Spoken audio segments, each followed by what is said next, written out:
any other glass. Once the glass is scored, it must be broken from behind. So here we go.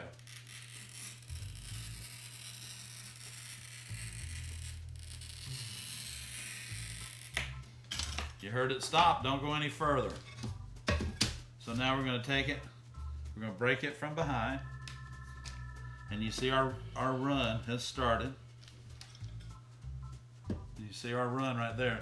Now we should be able to just take our index finger and we can chase that run by pulling down with our thumb here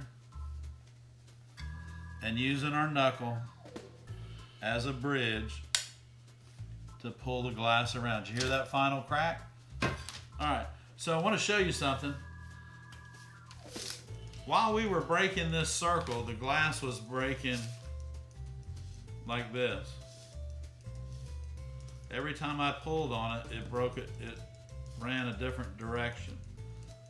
So now we have to flip it back over. We're going to listen for one more pop.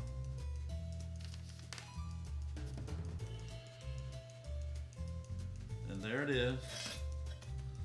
So now we're going to take our glass cutter and our running pliers,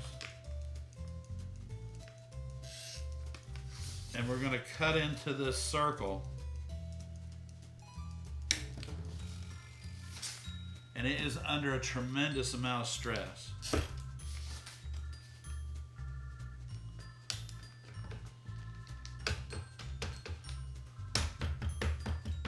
Okay, you see that? If you could feel this, you would notice that it's broken like this. Everywhere I pushed down on it while we were breaking that circle around it, that's it. Just like that. Ladies and gentlemen, a circle from the circle cup.